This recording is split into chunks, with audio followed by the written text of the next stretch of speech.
Good morning, everyone. Welcome to another episode of Sun Talk Show. Good morning, Emily. Good morning, Bart. Today is 2019, December 3rd, Tuesday, 10 o'clock in the morning, San Francisco time. And what is the topic, guys? So, if there's no topic, then I'm just going to start to talk random stuff today. Actually, we did talk about random indeed, about the topic of random the other day with special guest. Well, prompted by Emily. That is random. What is random? What is pseudo random? The math definition of random. So we talked about that 2 days ago. Uh, Big noises outside. So that is random. That we talked about that. Then yesterday, okay, 2 days ago we did what is metadata, and the secret embedded in metadata images. And then yesterday we were talking about the fascinating subject of matrix, the math of matrix and vectors, and what they mean. And it turns out we had a great discovery that about the etymology of matrix, that is the origin of the name matrix. Hey Bart, I had a topic you forgot. Okay, that's great. So Emily says supercomputers. Okay, so we can talk about supercomputers. And Justin Hayes says morning. Okay, so we don't really have a topic today. So just post random. Okay, keep posting stuff. You post, I talk. If I got nothing to say about that, you keep posting. Okay, that's the way it goes. So matrix. It turns out it's fascinating. Yesterday, so the origin of the meaning of the word matrix is womb, uterus. So that is why we have the Matrix, the movie, the movie Matrix. Because I always thought the Matrix just means a grid. I thought that was the origin because I'm math biased. So I thought Matrix just means a grid.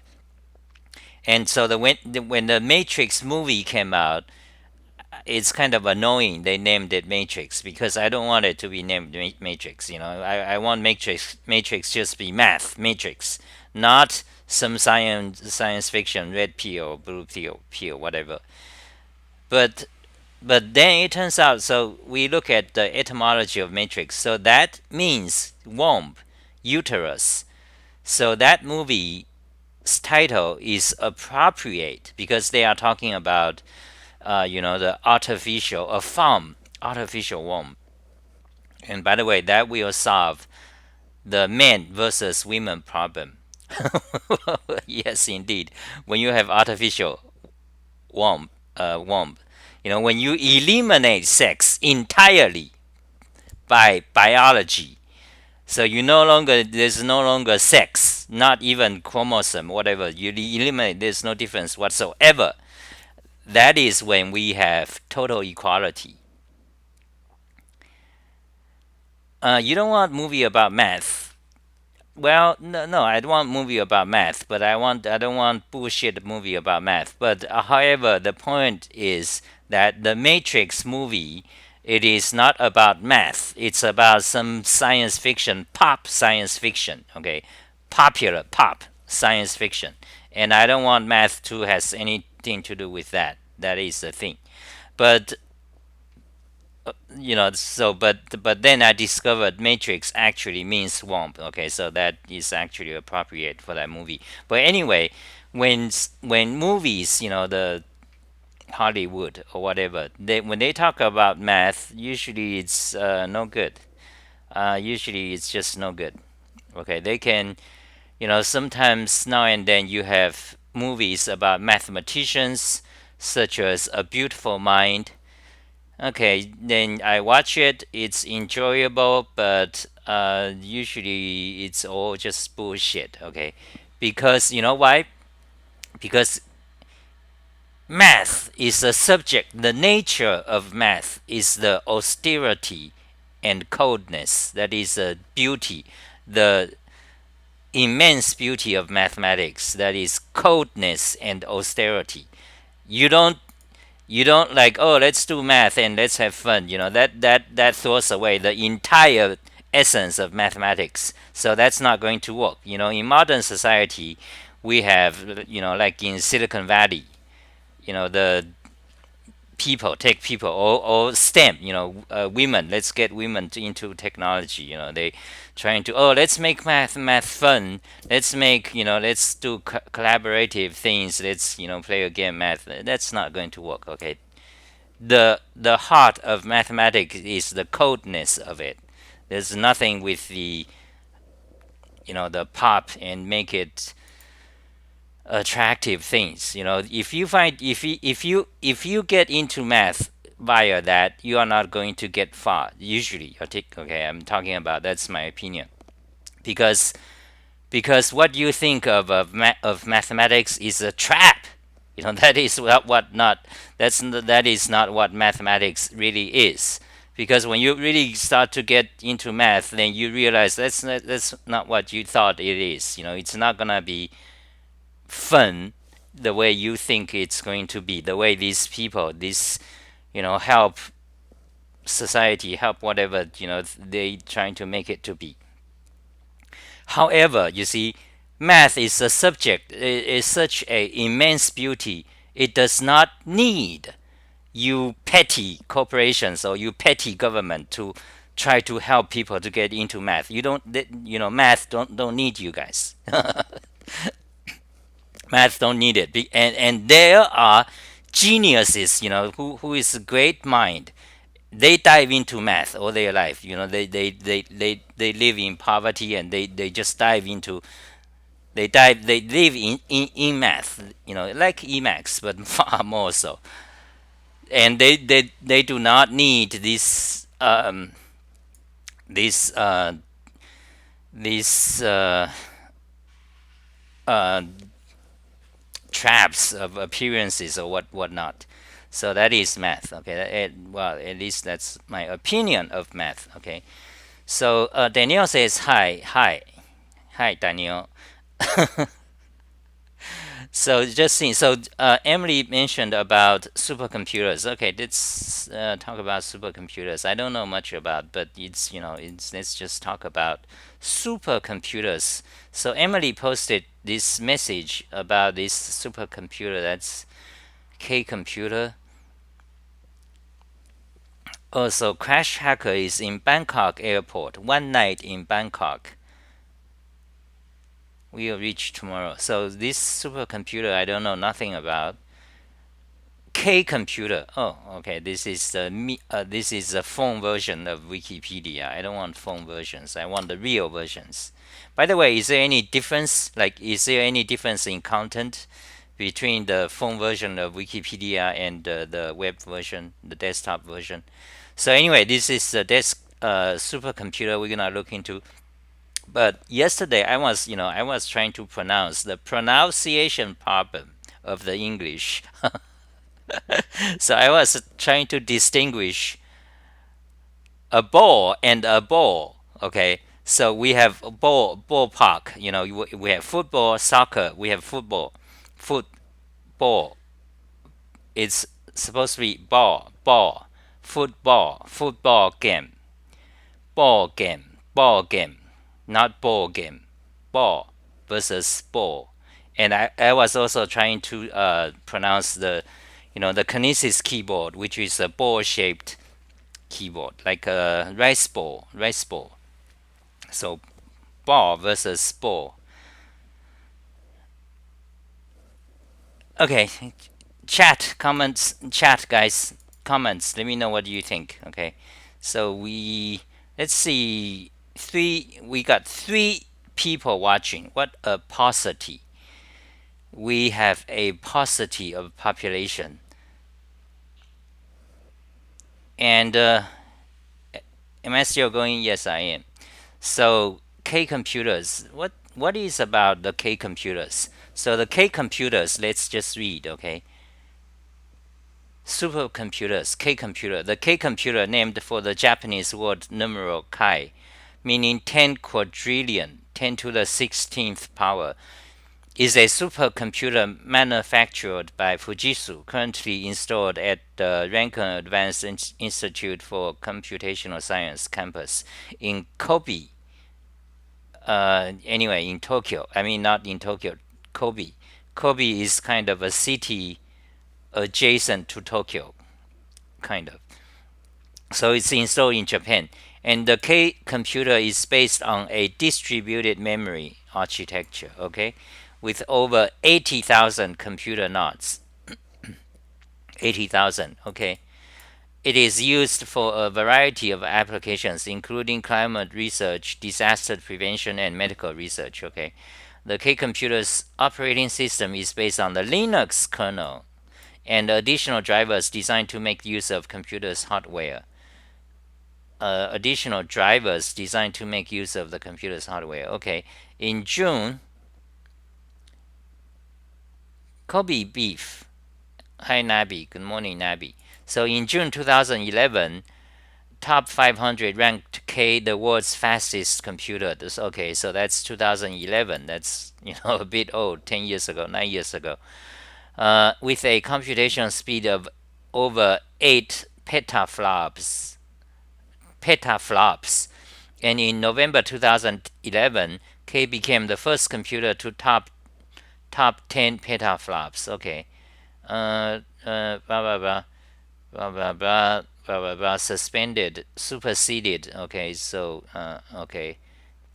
So it was the world's fastest supercomputer back in 2011. But those rankings, they change about every 2 years because I've been looking at them. The top 500 or 100 supercomputers, the ranking, which is the top 10, they change about every 2 years. Right now, the fastest supercomputer is made by American, I think. Last time, like this year, I checked. And for the past 3 years or so, it's China. It's made from China. So let's look at. So Emily, anything interesting about this K computer? So as of November 2018, the K computer holds the third place for the HPCG benchmark. It held the first place until June 2018. Oh.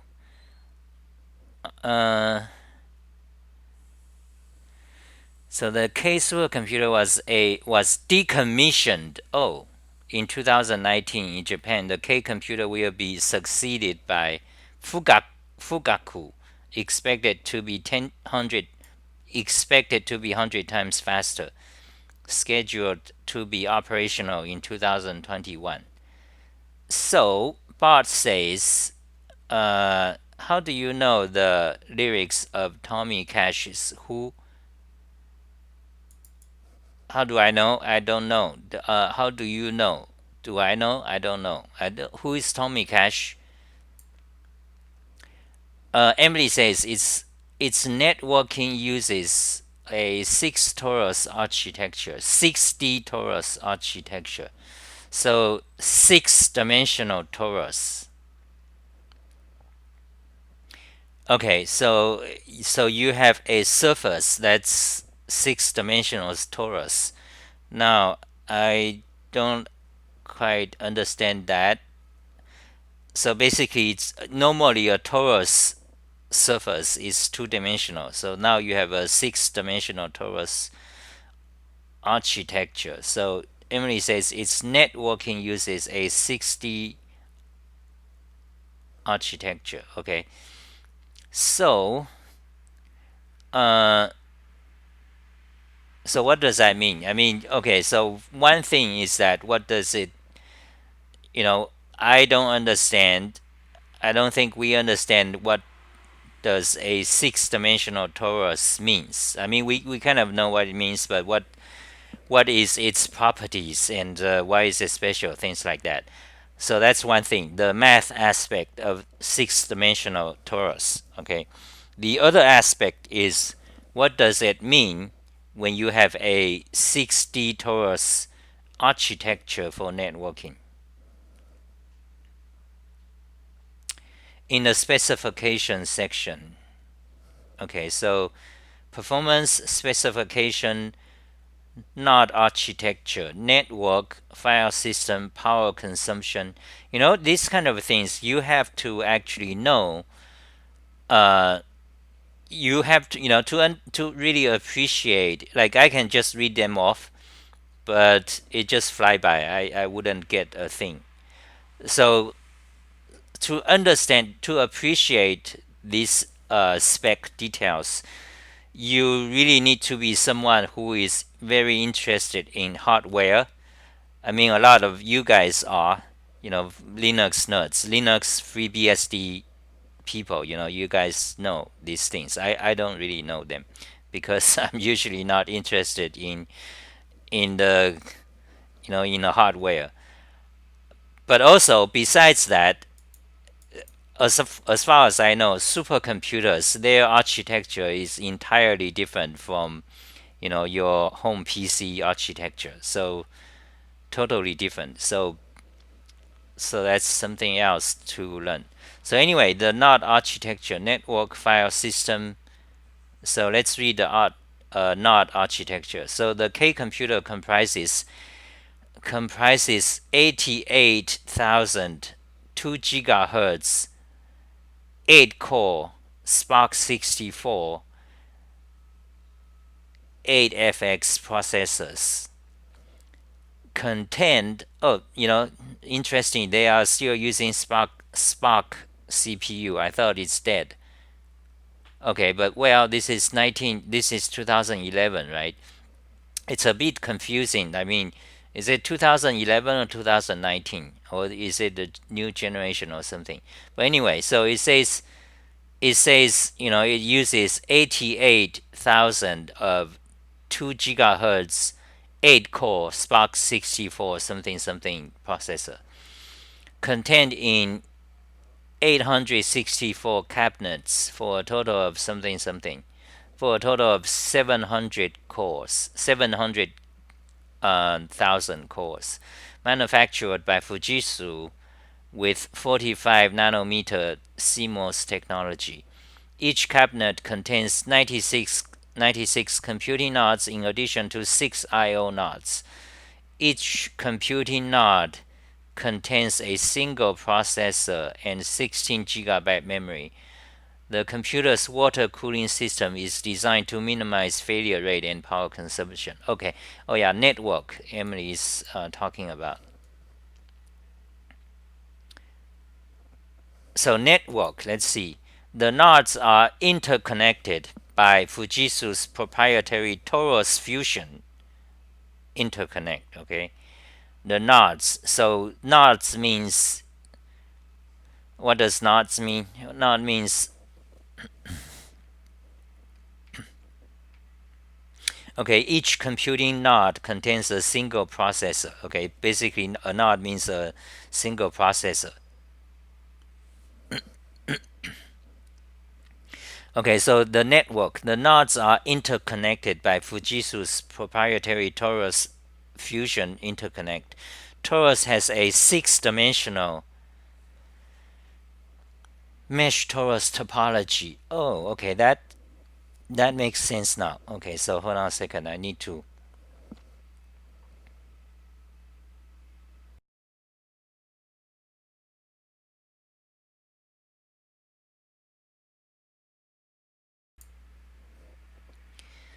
So Torus Tofu has a six-dimensional mesh torus topology. Six-dimensional mesh torus topology. So let's see if I can kind of get a sense of it. Six-dimensional torus topology. Okay, a scalability of over 100,000 nodes.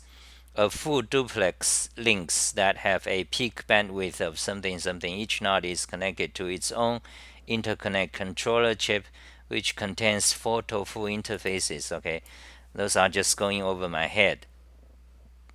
So blah blah blah. Because if you are not familiar with these things, actually most programmers, even hacker nerds, I don't think I don't suppose you understand. I mean, you are not, because to appreciate them, you really, to appreciate this spec, you really have to be familiar with basically all the supercomputers. Like, just by memory, what's the other supercomputers spec. Then you can see, oh wow, this is much more, or something like that. So Tofu's six-dimensional mesh torus topology is abstracted by software to appear as a three-dimensional torus. Okay, this is getting confusing. Okay, and is supported by Tofu optimized version of the open source Open MPI message passing interface library. Users can create application programs adapted to either one, two, or three-dimensional torus network. So I don't understand what it says. So Emily, do you understand what it says? Like, what does, like, basically what, why is it so great? Why is six-dimensional mesh torus topology great? No, I didn't thought. Uh, I was coughing. Okay, hyperdimensional donut. Yeah, there are several confusing things here. Okay, first of all, I like to mention, when programmers, okay, when these computing stuff, okay, when they talk about math jargons, when they use math jargons, they are either using it as analogy or a little bit of marketing, like jargon, buzzwords. They are not really using math jargons correctly, because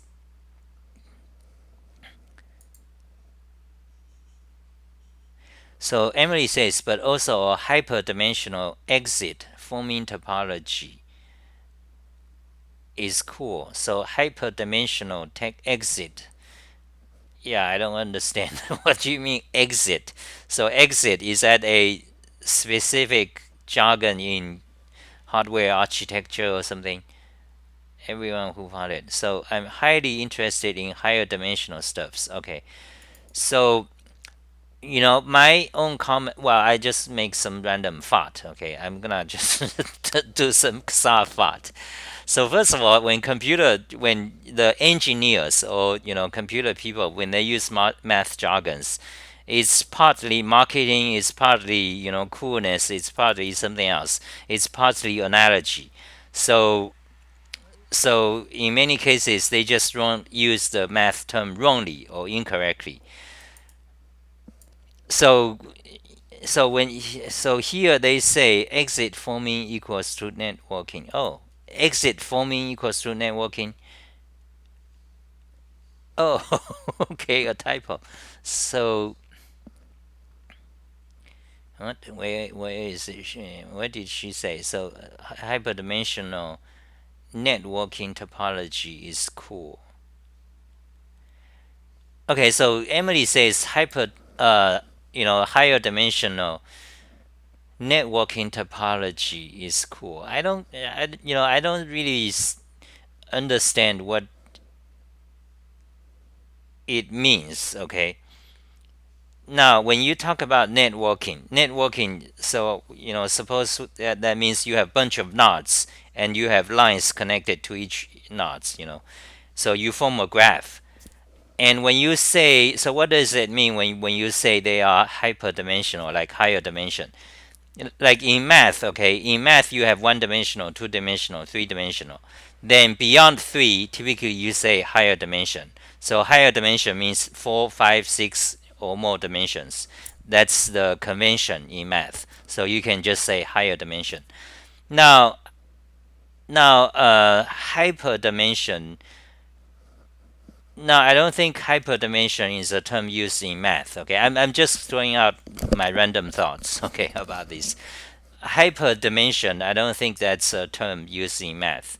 If you want to pick bones, maybe you'll find an article. Oh, there's a hyperdimensional something something, but typically it's not mainstream math. Okay, let's just say. So we don't use the word hyperdimension. but we do have higher dimension, means 4, 5, 6, 7. So anyway, back to the networking. So networking, so they are talking about networking topology. Okay. Now, when you have a computer network, you have, well, basically you consider each node connected to other nodes. Now, there are several type of connections. Now, I'm a little bit familiar with that, being a sysadmin and all. So let's see, networking topology. So networking topology just means the structure of how nodes are connected. Basically, you see a graph, okay, like that. Okay, so you have this type of networking topology. You have a ring, which means basically each computer is connected like that, like a ring, like a ring. Or you have a line, or you have a tree, or you have a star topology, which is sometimes popular. Then you have fully connected, meaning every node is connected to every other. So that's fully connected. Let's click it. Let's make it big. Okay. So fully connected topology, networking topology. Then you have this bus topology. Okay. So networking topology basically means how the nodes are connected. It's important because the reason they are connected has consequences. For example, if you have a line, then suppose one of them is down, one of the computer is down, then you don't then your network becomes separated. These three computers cannot talk to the other because they are connected in such a way. On the other hand, if you have a star system, you have one advantage here because then you have a central hub. So that hub can send out information to all the other nodes, kind of like a central hub. So, but if that one dies, then your basically your your network is dead. But it does have the advantage where you have the central hub, send out all information. On the other hand, if you have a line, if you have a hub that's most important, and when it sends out information, it has to pass to each and every other one by one. So it's kind of, so you have different properties. That's why this networking topology are important. So you have mesh is kind of just random. Like there's a new phone protocol like called mesh something, where anyway, mesh is kind of just random, like uh, so anyway, so you have these are typical, conventional traditional networking topologies, and each of the dot, you can either think of it as a computer, or in the case of supercomputers, they are talking about each node is a CPU basically. Now I don't know about supercomputers, but I try to read them now and then. So one of the important thing about supercomputer is that they are not simply just massive number of CPUs working together. Okay, it won't work. So if you, let's say, if you have billions of money, billions of dollars, you just gonna buy 1 billion Linux, the Intel CPU Linux machine, and you just connect them via the Ethernet, and you think you're gonna get a supercomputer. No, you don't. Okay, so apparently the the gist about these supercomputers is about how the CPUs are connected. The CPU needs to be connected to talk to each other.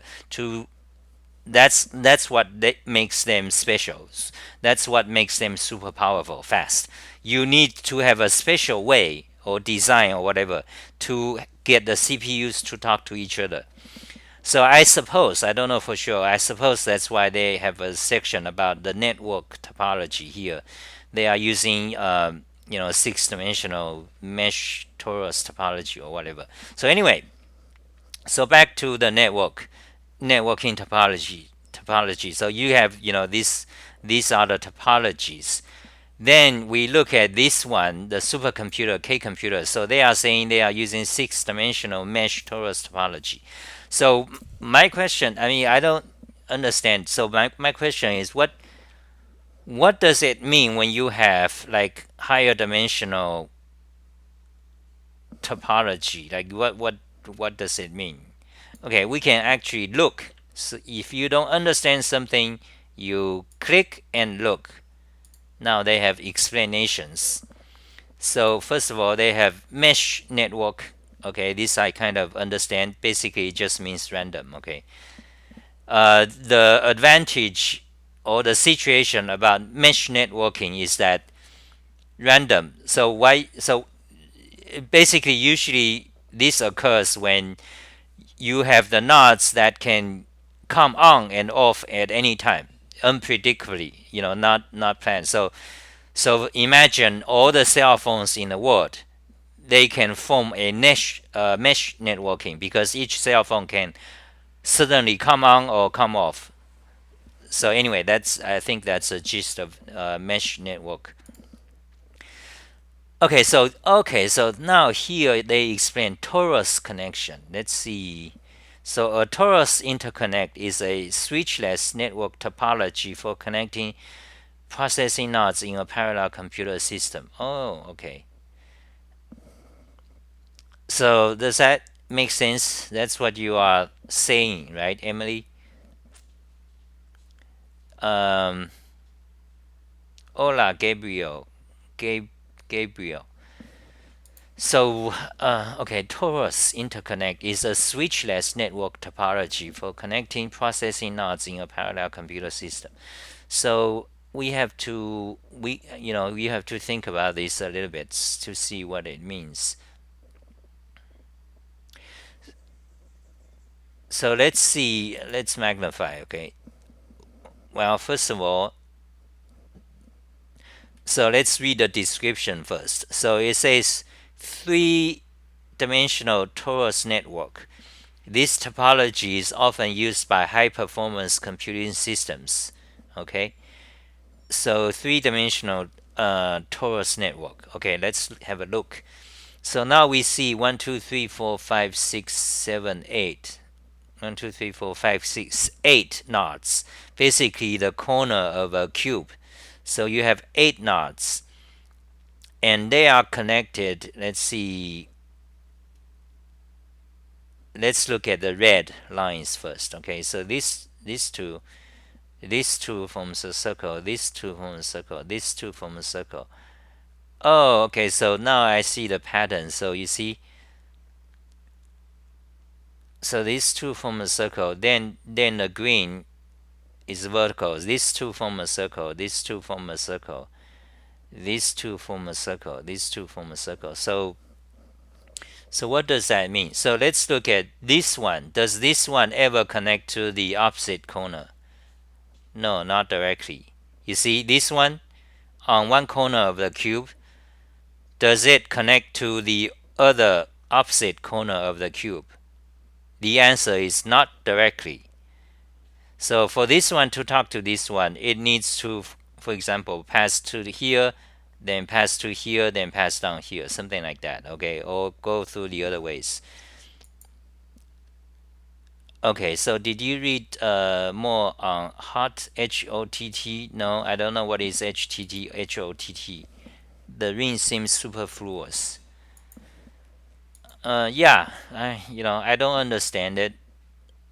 So you kind of have to specialize in this to know what they are saying exactly. So anyway, that's some idea of the torus interconnect. Okay, let's read on. Introduction. In geometry, a torus is created by revolving a circle around an axis. Blah, blah, blah. While this is the general definition in geometry, the topological properties of this type of shape describe the network topology in a sense. Okay.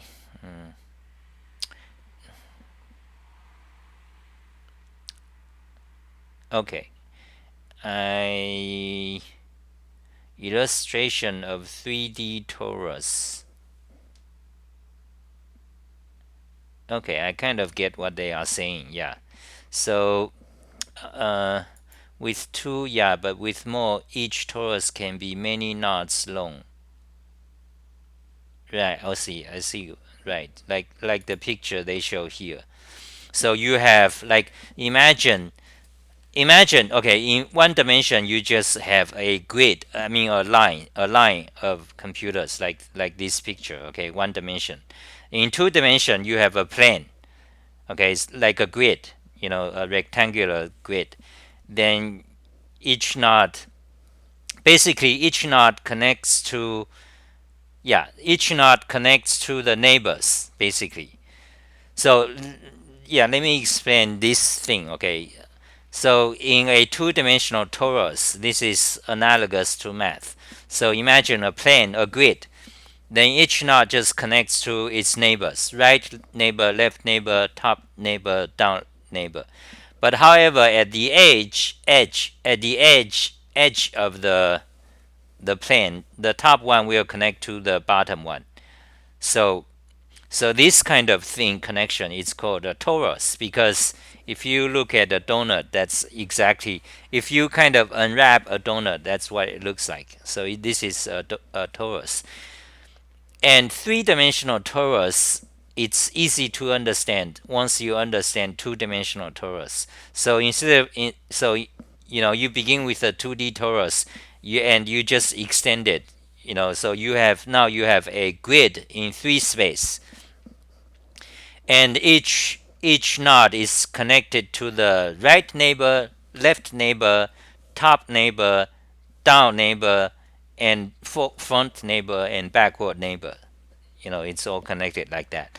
And on the edge, on the face of the cube, the rightmost one is connected to the leftmost one, and vice versa for top down and the other side. So that is a 3D torus.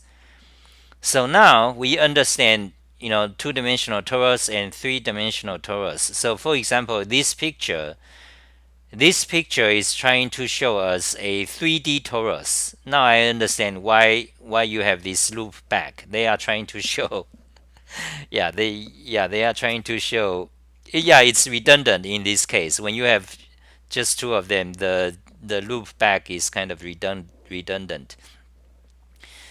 But anyway, when you have lots of them like that, then it's not redundant, because this one needs to connect all the way back to here, I think. But you need to find this too many arrows to see, but I get the idea. So this is an example of 3D torus. Okay, so far so good. But the next question is, what is a six-dimensional torus? Okay. Okay, so from 3D torus, then you kind of go by analogy. You got a 4D torus, then you got 5D torus, then you got 6D torus. So what does it mean, though? I don't quite know. But anyway, so we can kind of at least we have some idea. Hold on a second. Okay, wait. So what? So let's look at these connections from a one single CPU, one single node's perspective. So let's look at this from one single node perspective. So this one is using a 2D torus topology. Okay, so this single node will be connected to 1, 2, 3, 4. Oh, now I see what it means. You see, so if you have a bunch of nodes, let's say 1,000 of them, and if you connect them in a 2D fashion, like a 2D torus, then every CPU, every node will be connected to 4, and only 4 other nodes. Okay, let me say that again. So if you have, let's say, 1,000 CPUs or whatever 1,000 nodes, and if you connect them in this 2D torus architecture, then that means every node will be connected to 4 other CPUs, right? So this is what it means. But however, if you connect them in a 3D torus fashion, then each node will be connected to 6 other CPUs. That is, if you put them, into this 3D torus configuration. Okay, that now makes better sense. So you do want the 3D torus connection, because that means your CPU can talk to more other CPUs in one shot without going through many other CPUs. Okay, so now I think we have some idea about these connections. Now it mentions 60 torus product performance. Okay, Fujitsu Limited developed a 60 torus computer model.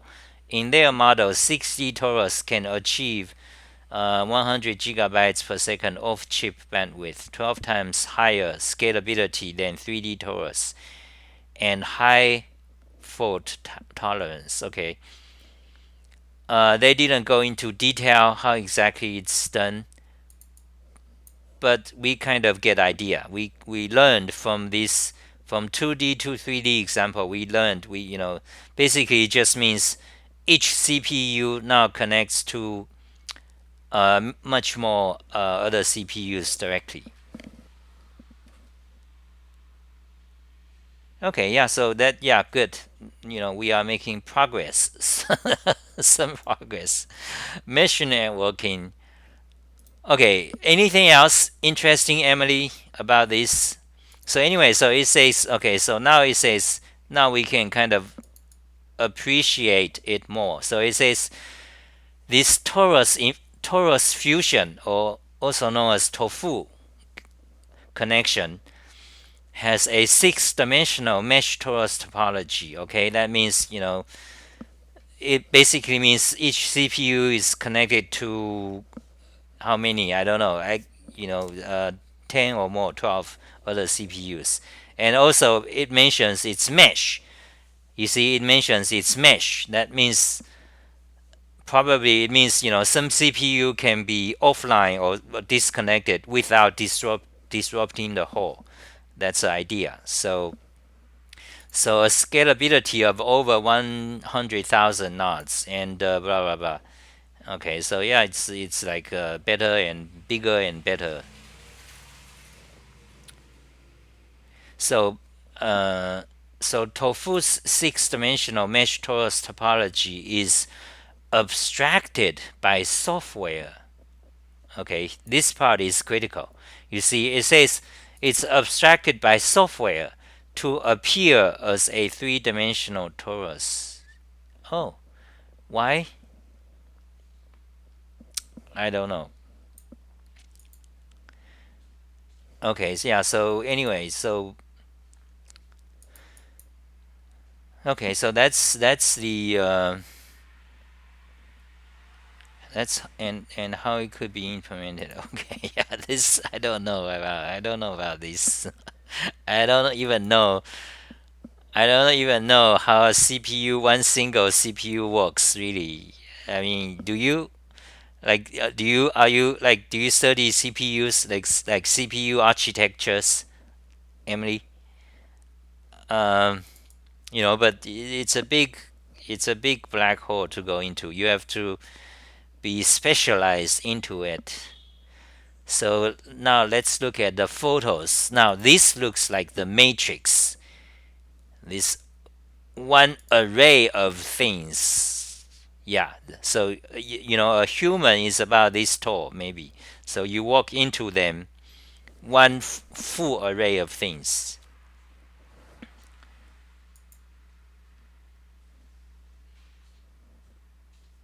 So how can and because programmers can easily think in 3D. Oh, that's why. Oh, rather than trying to program in CD. So I have to see. Okay, so yeah, so okay, so Emily says, okay, That's interesting. So Emily says the reason they are using software to emulate it into a 3D uh, Torus network is because that way programmers can easily understand it better. So therefore, write programs for it easier, something like that. Because otherwise, a six-dimensional torus will be hard to understand. Yeah, because I was wondering, because I was surprised when I read that, because you begin with a six-dimensional torus topology, then why do you reduce it down to three-dimensional thing? I was wondering. Oh, my neighbor, I mean my workmate is telling me to eat breakfast or something. So anyway, so that's okay. That's supercomputers. I think that's about it. Maybe I should talk to my roommate. I don't know what is mesh networking. So anything else interesting? Let's see how long I've been talking for. 46 minutes. So top 500. I've been looking at the supercomputers of the. I check this article now and then, like every 2 years or so. Also, just for interesting things. And so the top one today, one and two, is USA again. Okay, that's good to know. The top one and two is USA by IBM, Summit, and Sierra. So what processor are they using? Power 9. Power 9. Okay, I don't know what they are. Interconnect, InfiniBand. Okay, and for a while, for several years, it's all China. This Tianhe light. Okay, so then Japan right now is eighth place. By the way, most of these are just marketing. They don't. I mean, they don't mean that much. They mean something though. But it doesn't mean too much. But anyways, let's look. So anyway, I think anything else interesting, I'm thinking shutting down. I think I should talk to my roommate for a minute. Hold on a second, okay? Be right back in 1 minute, and probably we shut down. And unless you guys have interesting things, say it, okay?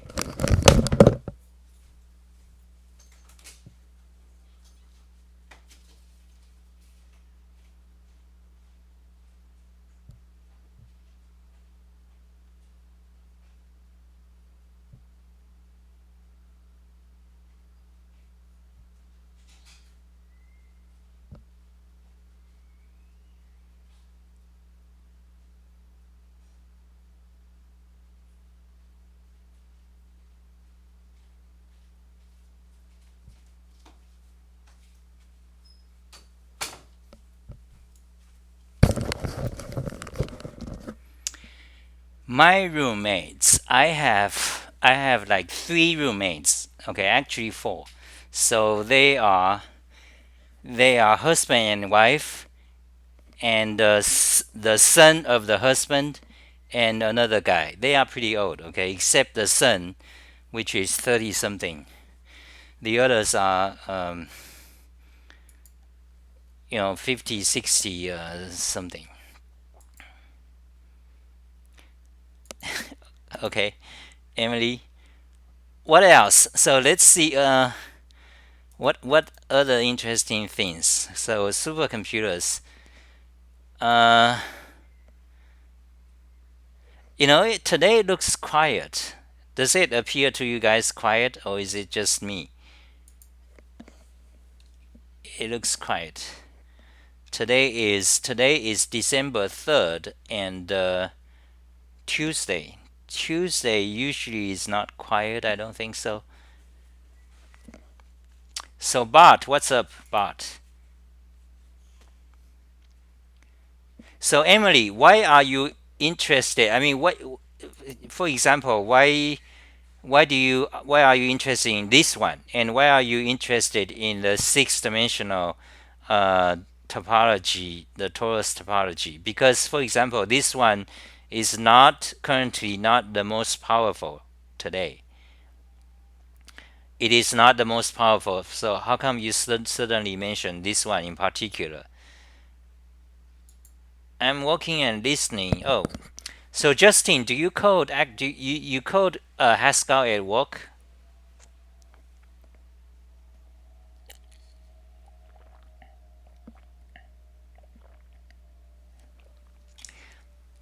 So this morning I had a donut. My roommate, the son. Now the roommate, the younger one, he's driving um, interstate, driving 18 wheelers. Now in UK it's called lorry. In UK has this funny term for 18 wheelers. They call it lorry, right? Emily, right, right. And Justin in Canada, what do they call it? Do you call it in a lorry or what? And also, you know how I learned the term lorry, because eurythmics. Okay, let me show you now. Ksa music. Now we need to go into the realm of art and music. So Justin works with Scala and Java. Oh, that's still pretty cool because you code in Scala. Scala is a functional programming language. As far as I know, it's not pure, and it has lots of ways to do things. Oh, Justin says we call lorry a semi, but I am from UK before I came to Canada. Oh, so uh, Moulin Rouge. Moulin Rouge. Now, is that pronounced Moulin Rouge or Rogue? Rouge, I think. So there is a tongue twister. Try to say red lorry, yellow lorry. Yet, red lorry, yellow lorry. Did I get anything wrong? So Emily says it was recently decommissioned and the 60 torus topology was unique. Oh, I see. That's why. That's interesting. So, supercomputers. Yeah, I don't think I'm too much interested in that. I mean, I'm interested, of course, like when you read pop mechanics or pop science or pop fiction. But you have to get this is kind of a very specialized thing. So Canada is semi. A semi is still kind of a US word. Is lorry. So UK is lorry. So there is this Eurythmics song. Okay. um, Saudi music. You need to go to. I need to go to Saudi music. Okay. Not that. Not there. Human animals and their songs. Now I have to remember which eurythmic song it is that contains the word lorry. Do you guys remember? Eurythmics. They are from UK, are they? Or are they American? Hello from Russia. Hello. EURY. Okay, let's talk about this, and then that'll be it. So Eurythmics, they have quite a few songs. Let me show them the names. Okay, so you have Sisters. Sisters are doing it for themselves. This is kind of pro feminism song back in 1990s. Okay, and then Eurythmics, I Need a Man. Eurythmics, they are great singers. The girl, this woman, her name is Good Band. Yes, And this one, I Need a Man. This song is actually funny too. So, but I need to think about the song where they mention the lorry. It's kind of a mellow. It's kind of mellow. So it's not I Need a Man. And they have a song, The King and Queen of America, which is kind of, shall we say, anti-America. Okay, The King and Queen of America. And they have a song, let's see next, Missionary Man. Now, Missionary Man is kind of making fun of Christians. Okay, Missionary Man. And so let's see, and let's see, try more, one more. Sweet Dreams. Now, Sweet Dreams is one of their most popular song. Sweet dreams are made of these. Who am I to disagree? I travel the world around the seven seas. Everybody is looking for something. Some of them want to use you. Some of them want to get used by you. Some of them want to abuse you. Some of them want to be abused. Indeed, all the different people in the world. That's their most famous song. Okay, so actually, now the song that contains the word lorry is not their song, but however she did sing it, so I remember. So let's go to my Xa Music website and search for lorry, and we'll find it, and that will be it today. Ah, not there. Search again. LORR. Okay. What? Okay, now we need to get out the bigger gun. I don't sing well, okay, so I try to not to embarrass people. So we need to get into fish out my Golan script and type lorry. There you have it. Okay, that's my what. So type lorry in here. Search all my websites.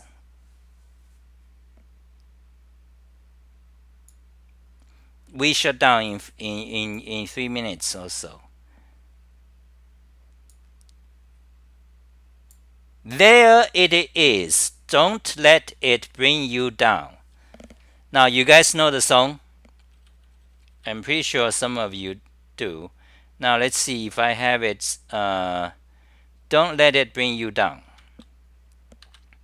Okay, actually, I don't have it on my website. I just mentioned it. It is in my list of words. I have English vocabulary. I collect them, so you have all these bunch of words. So let's bring up that song and let's say goodbye. Don't let it bring you down. I need JavaScript. Come on.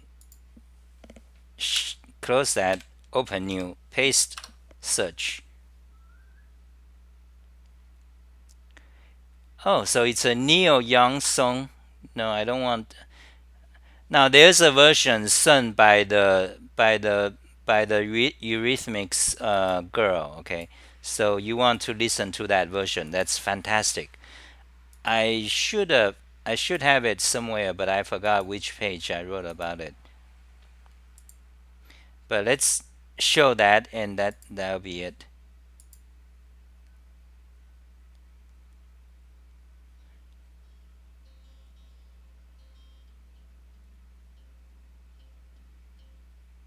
So what is this Neil Young? I don't want Neil Young's version. I'm not too familiar with Neil Young.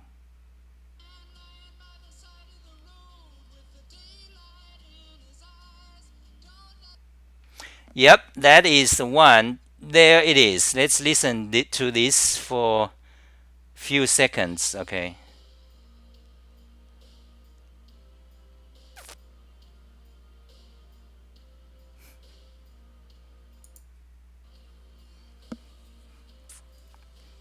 Bye, guys.